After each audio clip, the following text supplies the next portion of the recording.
Oi, eu sou o João Romário.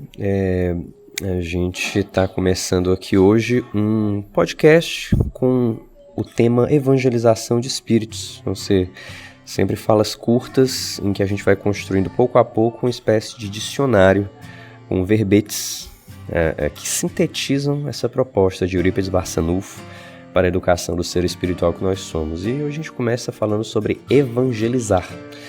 Pensando aqui um pouquinho, a gente matutou alguns apontamentos sobre o que significa evangelizar à luz da evangelização de espíritos. O que nos parece evangelizar é partilhar a nossa própria experiência de imersão no Evangelho. Isso significa, um pressuposto do que eu acabei de falar, que a gente precisa ter vivências concretas no Evangelho para que nós sejamos capazes de efetivamente evangelizar. A gente tem que estar no meio desse processo a que Jesus nos convida de viver a verdade, para que a gente seja capaz de partilhá-la.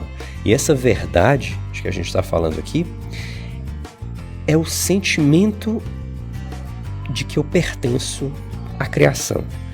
É esse sentimento de que cada pessoa à minha volta é um irmão. A gente não está falando aqui de uma verdade abstrata, teórica, de um conhecimento.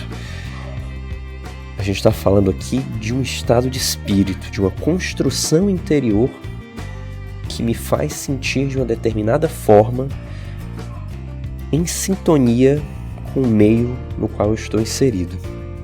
E quando eu fiquei pensando assim, não, mas vamos pensar assim mais concretamente no exemplo.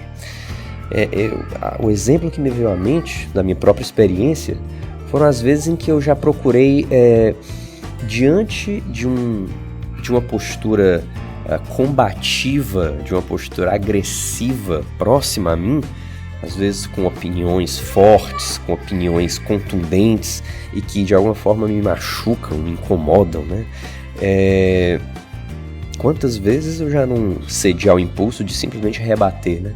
Mas eu acho que nas vezes em que eu pude evangelizar, as vezes em que eu pude evangelizar, foram aquelas em que eu procurei assumir uma postura diferenciada.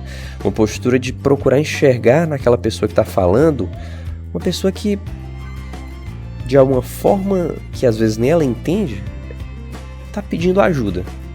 E eu procurei ter uma postura coerente com aquela verdade de que a gente falou agora há pouco, desse sentimento de irmandade.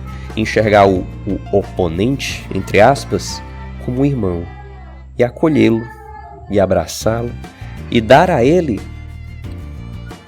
um contraponto amoroso, afetuoso e atento ao que ele está falando.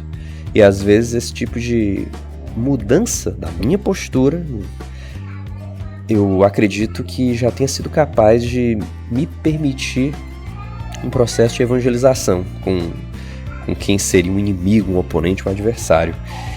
Então evangelizar é isso, é traduzir o evangelho num gesto concreto, que tem que começar em mim e que, em começando corretamente, há de repercutir naqueles que estão à minha volta.